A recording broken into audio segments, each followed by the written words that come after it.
Have you ever wondered what life would be like without electricity, phones, or even mirrors? Imagine a world where community matters more than convenience, where traditions are sacred, and every detail of your day is shaped by beliefs passed down for centuries. But behind the quiet charm of the Amish lifestyle lies a world of surprising customs, some uplifting, others chilling. We're uncovering 25 of the most shocking Amish traditions you've never heard of.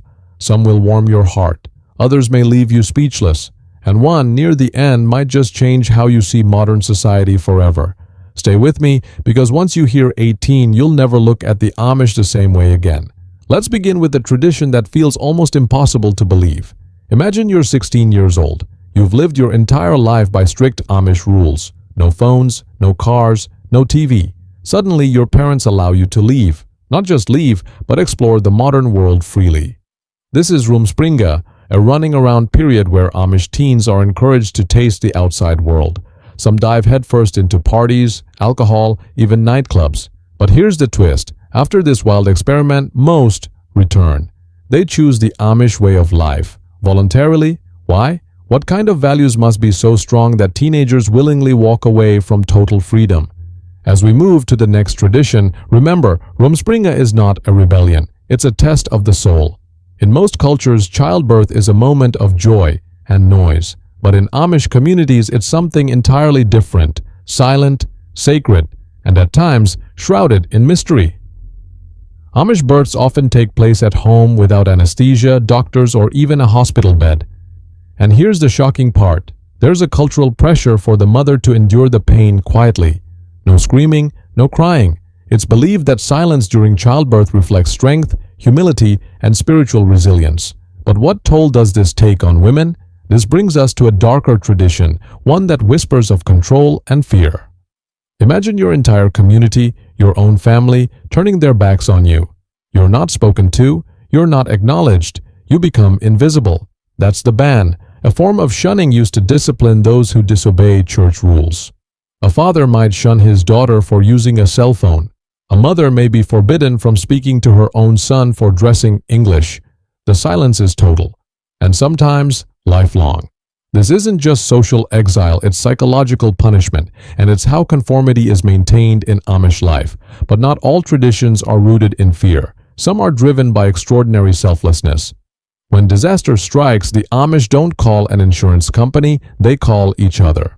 Barn raising is a stunning display of unity where entire communities gather to build a structure in a single day. No contracts, no payment, just neighbors helping neighbors. It's an awe-inspiring tradition, a reminder of what humanity can achieve when it chooses cooperation over competition. But even here, a question lingers. What happens if someone refuses to help? As we'll soon see, refusal can have serious consequences. Can you imagine never seeing your own reflection? The Amish reject mirrors, not because they fear them, but because they fear what they represent: vanity. To them, self-admiration is the seed of pride, and pride leads away from God.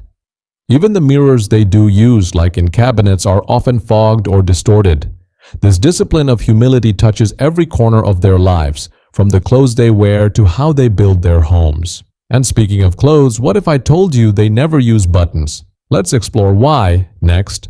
Buttons. Harmless, right? Not in the Amish world. Buttons are seen as decorative, symbols of pride. Instead, most Amish clothing is held together with straight pins or hook and eye fasteners. Even the smallest hint of fashion is avoided. Every outfit is identical in style, cut, and color. It's not about aesthetics. It's about identity. In a world where everyone tries to stand out, the Amish strive to blend in. But what happens when someone wants to break free from this uniformity? That's where tradition turns to trauma. Hair is sacred in Amish life. Men grow beards once they marry. Women never cut their hair. Ever. But in extreme cases, especially in fringe sects, haircutting becomes a tool of punishment. There have even been criminal cases involving forced beard or hair removal as acts of revenge or discipline. This shocking misuse of tradition has sparked legal battles and deeper questions about religious extremism. And speaking of beards, did you know Amish men can't grow them until marriage? Let's talk about that rite of passage next. In the Amish world, a man's beard isn't just facial hair. It's a silent signal to the community. Once married, a man begins growing his beard. No mustache, though. That's historically linked to military pride, which the Amish reject due to their pacifist beliefs. It's a quiet but powerful tradition, a mark of commitment, a public vow, but it also means if a man shaves his beard, he's making a statement, one that could suggest shame, rebellion, or loss. Now, what about marriage itself? Here's a shocker. Amish weddings are secret until the last moment. In most cultures, weddings are loud, planned, and posted on social media months in advance. In Amish life, they're the opposite. Young couples often keep their engagement a secret, even from close family, until just a few weeks before the ceremony. The wedding itself happens on a Tuesday or Thursday, inside a home, not a church. No rings, no wedding dress in white, no photos, and afterward, no honeymoon, just a full day of cleaning the house. But while their marriages begin in silence, the rules for dating are surprisingly daring. Here's one of the most unbelievable traditions of all: bundling. It's an old Amish courting ritual where a young, unmarried couple shares the same bed for the night, but fully clothed and sometimes separated by a wooden board or a sewn sleeping bag called a bundling sack. The idea? To allow emotional intimacy without physical temptation. But critics wonder, does this tradition protect virtue or encourage secret rebellion? It's a fine line, and in a community that shuns most forms of affection, even a whisper of impropriety can have devastating consequences. And speaking of whispers, there's one ritual the outside world was never meant to see. Most laws are written. The Amish have one that's unwritten, yet unbreakable. It's called the Ordnung, a strict community-specific code of behavior passed down orally from generation to generation. The Ordnung governs everything: what colors you can wear, how you travel, whether your house has curtains. It's not just law, it's identity. Break the Ordnung and you risk the ban, exile from your world. But here's the chilling part: there's no room for negotiation. No gray areas, only black and white.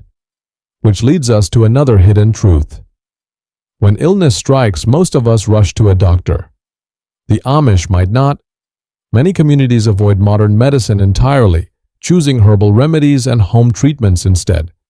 Some shun vaccines, painkillers, even antibiotics. But what happens when a child gets seriously ill? Some families will allow emergency treatment, others won't, believing God's will must not be interrupted. The results? Sometimes tragic, sometimes miraculous. It's a choice between faith and fear, and it all comes back to one unshakable belief: separation from the world. Which explains why even their schools follow their own path. Amish children only go to school until the 8th grade. After that, education ends and real life begins. Boys learn trades, girls learn homemaking. No college, no high school diploma, no internet-based learning. The reason? The Amish believe too much worldly knowledge leads to pride and detachment from their values.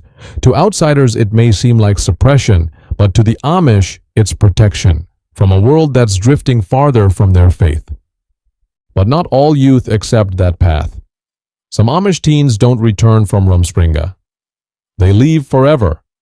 But leaving isn't as simple as walking away. It means starting over with no ID, no job experience, no credit, no car, no tech skills. Some are taken in by ex-Amish communities. Others struggle in silence. Some even return, not because they believe, but because the world outside was too harsh. And in rare, painful cases, they are never welcome back. It's a choice between self-liberation and eternal isolation. And what's even more haunting, the ones who leave may never speak to their families again. No health insurance, no car insurance, no life insurance. The Amish believe these protections are worldly distractions from God's plan. Instead, they rely on each other, on mutual aid and prayer. When tragedy strikes, the community pays for hospital bills, rebuilds homes, and shares the burden.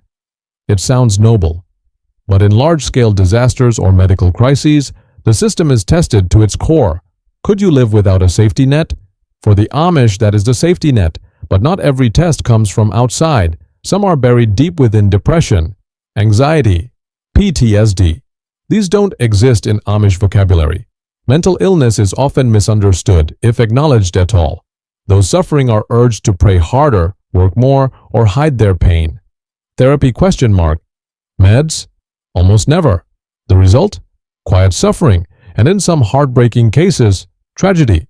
This silence is the most dangerous kind, the kind that wears a smile by day and weeps in secret at night. But amidst that silence, one celebration breaks all expectations. You might imagine grand churches or Sunday services with towering steeples. Not here. The Amish worship in homes or barns, with church services held only every other Sunday. Benches are moved, hymns are sung without instruments. Sermons can last up to 3 hours. It's simple, powerful, and deeply communal. But don't be fooled by the calm. Hidden within this ritual is a practice almost no outsider has witnessed. During communion, the Amish perform a rare and deeply symbolic act: foot washing. Men wash other men's feet. Women wash women's. It's awkward, it's intimate, and it's humbling, reminding each member that no one is greater than another. To wash someone's feet is to lower yourself, to love with service. But next comes a tradition rooted in grief, and one that few outsiders ever see. When an Amish person dies, there's no obituary, no floral displays, no celebration of life, just a quiet gathering, a wooden coffin, simple black clothing, no headstones, just small, unmarked markers. There are no photos, no praise. The person's memory is held in hearts, not stone. It's an act of deep humility. Life was never about the individual, only the community. And that's what makes the next tradition so ironic. Phones, forbidden. Electricity, shunned. But solar panels, sometimes used. Generators, allowed for specific tasks. YouTube ? But they'll hire non-Amish workers to run websites for their businesses. It's not about rejecting all technology, it's about controlling it. But where's the line between control and hypocrisy? That's a question even the Amish wrestle with, especially when it comes to money.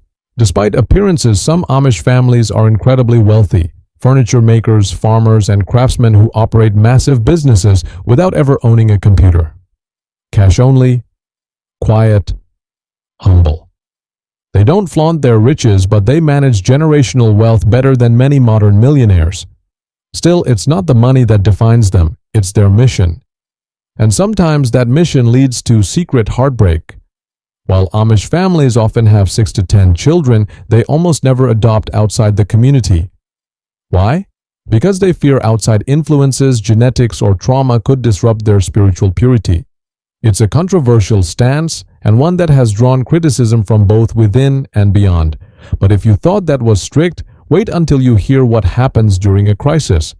What happens when a crime occurs in an Amish community? Abuse, theft, even worse. In many cases, they don't call the police. Instead, issues are handled internally through church discipline and community elders. Forgiveness is emphasized. Public justice often avoided. To outsiders, this can be alarming, especially in serious cases of abuse or violence. Critics call it a cover-up. The Amish call it grace. But grace without accountability can become dangerous. It's a fragile balance between mercy and justice, and it doesn't always hold. But what if I told you that despite all this secrecy and self-regulation, some of the greatest Amish struggles aren't about what they hide, but what they fear will be lost? Deep inside every tradition we've explored tonight is a growing sense of dread. Modern life is creeping in, through smartphones smuggled by teens, through roads and tourists that edge closer each year, through laws that demand education and medical care.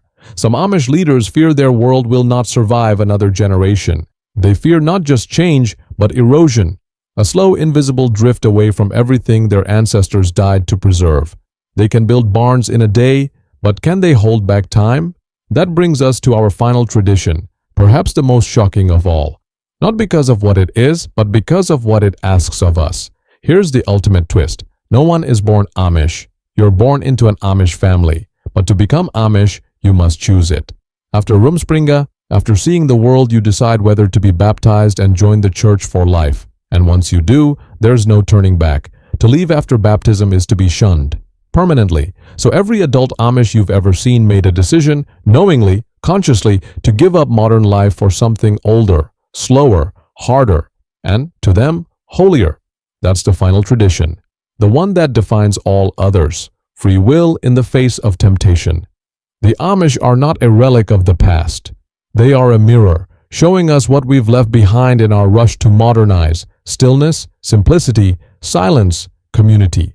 And while some of their traditions shock us, some inspire, some disturb, they all ask one powerful question: what are you willing to sacrifice for what you believe?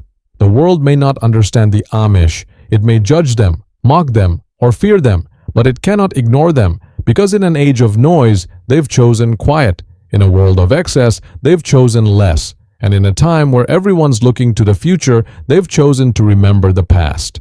Before you go, don't forget to subscribe for more mind-opening journeys into hidden cultures. Hit the like button if something surprised you today. And in the comments, tell us which Amish tradition shocked you the most. And could you ever live this way? This is Frugal Focus. Thank you for watching.